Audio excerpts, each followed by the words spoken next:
తెలంగాణ ప్రజలందరికీ నమస్కారం. తెలంగాణ ప్రజలు చాలా అదృష్టవంతులు. ఏ రాష్ట్రం లేని విధంగా స్వతంత్రం వచ్చిన నాటి నుండి నేటి వరకు ఏ రాష్ట్రానికి దక్కని అదృష్టం తెలంగాణ రాష్ట్రానికి దక్కింది. దేనికోసం అంటే ఈరోజు మన తెలంగాణకు 4 ముఖ్యమంత్రులు.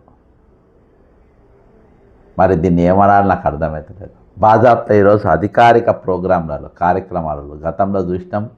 ఇవాళ అందరు అధికారులు కూర్చుంటారు. ఆ అందరి అధికారుల మధ్యలో ఈరోజు వాళ్లకు ఆడ కూర్చున్న వాళ్ళకి అందరూ కూడా లగిచర్ల ఏదైతే భూములు గుంజుకొని పరిశ్రమల కోసమని భూములు గుంజుకున్నారో ఆ లగిచర్లలో ఈరోజు ముఖ్యమంత్రి రేవంత్ రెడ్డి గారు అన్న తిరుపతి రెడ్డి గారు మరొకసారి తెర మీదకి వచ్చిండ్రు. మరి ఈరోజు సోషల్ మీడియాలో ఎక్కడ చూసినా కానీ ఆయన ఒక మంత్రి కాదు, ఒక ఎమ్మెల్యే కాదు, ఒక ఎమ్మెల్సీ కాదు, ఒక జెడ్పీటీసీ కాదు, ఒక ఎంపీపీ కాదు, ఒక సర్పంచ్ కాదు, లాస్ట్కు వార్డు మెంబర్ కూడా కానటువంటి వ్యక్తి ఏ విధంగా ఈరోజు స్టేజ్ ఎక్కుతాడని చెప్పేసి ఈరోజు అందరూ కూడా మరి సోషల్ మీడియా చాలా పెద్ద ఎత్తున వైరల్ అవుతుంది. మరి నిజంగా భారతదేశంలో ఏ రాష్ట్రానికి లేని అదృష్టం మన రాష్ట్రానికి దక్కింది అనుకోవాలి. మళ్ళీ ఆయన ఉపన్యాసం కూడా ఇస్తుంటే ఒకసారి ఉపన్యాసం ఏమిస్తుందో కూడా మనం విందాం. మాట్లాడండి తిరుపతి రెడ్డి గారు. కొడంగల్ నియోజకవర్గంలో ఏర్పాటైతున్నటువంటి ఇండస్ట్రియల్ పార్క్ కోసం ఎంతమంది రైతులైతే మరి భూమి ఇచ్చి సహకరించినందుకు వారికి ప్రభుత్వం తరఫున మరి వాళ్లకు ఎకరానికి 150 గజాల ప్లాటు బ్రహ్మాండంగా మరి లేఅవుట్ తయారు చేసి అన్ని వసతులతో ఏర్పాటు చేసి మరి వారికి ల్యాండ్ పోయినందుకు డబ్బులతో పాటు ఈ ప్లాట్లు కూడా ఇవ్వడం జరిగింది. ఈ కార్యక్రమానికి ముఖ్య అతిథి మరి జిల్లా కలెక్టర్ గారు, మరి జిల్లా ఎస్పీ గారు, అడిషనల్ కలెక్టర్, మరి ఆర్డీఓ గారు, మరి ఇతర అధికారులందరికీ పేరు పేరున నా యొక్క హృదయపూర్వక నమస్కారాలు.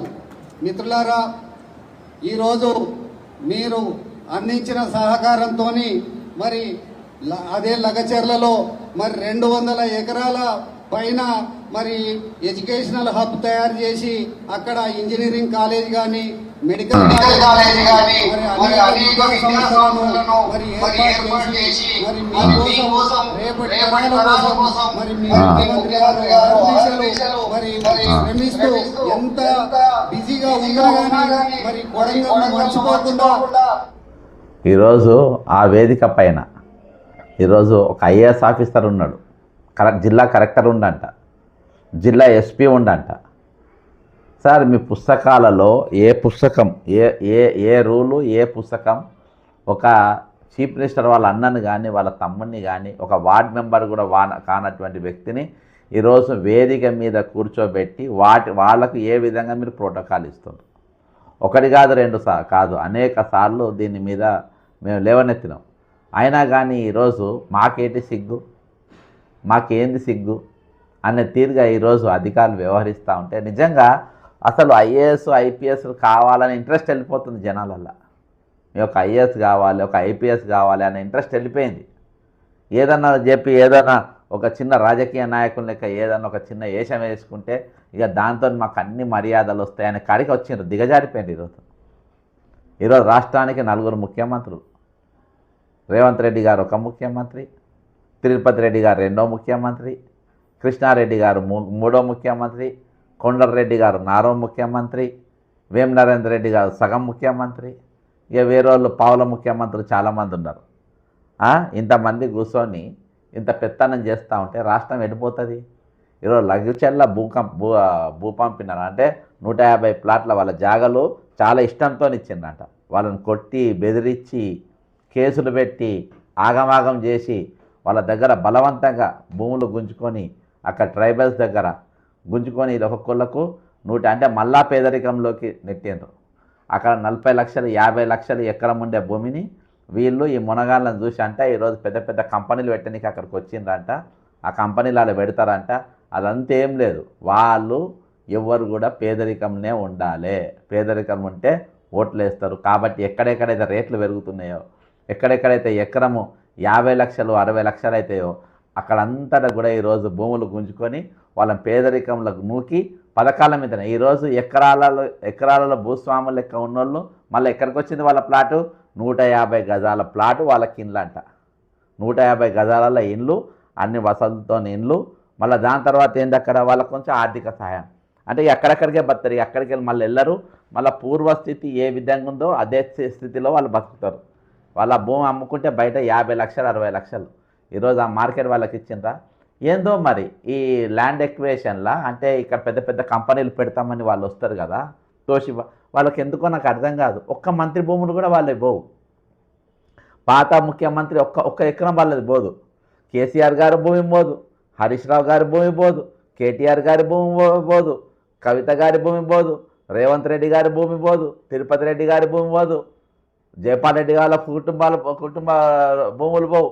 వీళ్ళు ఎవ్వరు భూములు పోవు. ఒట్టి పేదల భూములే పోతాయి. దేనికోసం పోతే అర్థం కాదు.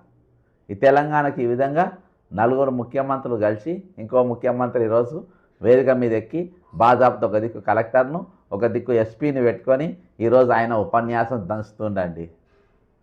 ఇది ప్రజాస్వామ్యం, ఇది ప్రజాస్వామ్యం. ఎన్నిసార్లు చెప్పినా మనకేం లేదు, మనం అన్నీ వదిలేసుకున్నాం. అరేందా మనం పవర్ ఎంజాయ్ చేయాలి. అరేందా ఏ పదవి లేకున్నా అంత ఘోరంగా ఎప్పుడు ఎమ్మెల్యే అవుదాం, ఎప్పుడు ఇది అవుదాం, ఎప్పుడు దోచుకోవాలి, ఇదే పని మీద తప్ప వేరే పనులు వేరే ధ్యాస లేనే లేదు ఈరోజు. అది చాలా స్పష్టంగా మనకు కనబడతా ఉంది. ఈరోజు రేవంత్ రెడ్డి గారి అన్న తిరుపతి రెడ్డి గారు బాజాబ్త వేదిక ఎక్కి ఈరోజు ఉపన్యాసం దంచుతుండు. ఈ తెలంగాణ 4 ముఖ్యమంత్రులను కాంగ్రెస్ పార్టీ ఇచ్చింది. సరే, అది పక్కన పెడదాం. ఇక ఈరోజు చలో ఇందిరా పార్క్ ప్రోగ్రాం జరిగింది. ఏది పెన్షన్ల కోసం, పిఆర్సీ కోసం, రిటైర్డ్ బకాయిల కోసము, ఇక వేరే వేరే డిమాండ్లు అన్నిటితోని పెన్షనర్స్ రాష్ట్ర పెన్షన్ అసోసియేషన్ వాళ్ళు కార్యక్రమం పోయిండ్రు. ఈరోజు ఒక సబ్జెక్టు, ఒక ఇష్యూ వాళ్ళు మాట్లాడుతున్న ఎవరైనా పెట్టండి, ఎవరన్నా పెట్టండి. గతంలో బీజేపీ వాళ్ళు పెట్టిండ్రు, చాలాసార్లు వేరే వేరే సంఘాలంతా పెట్టిండ్రు. ఎవరు పెట్టినా కానీ మీరందరూ కూడా పాల్గొనాలని రాత్రి కూడా చెప్పినారు, పొద్దుగాల కూడా చెప్పినారు. వాస్తవానికి వాళ్ళు నన్ను పిలవలేదు. ఇప్పుడు నేను చెప్తున్నాను, వాళ్ళు నన్ను ఇన్వైట్ చేయలేదు. అయినా కానీ నేను అందరినీ పొమ్మన్నా. కొంతమంది నాకు కలిసిండ్రు, నేను అక్కడ ఉండి కొంతమందిని కలిసిన.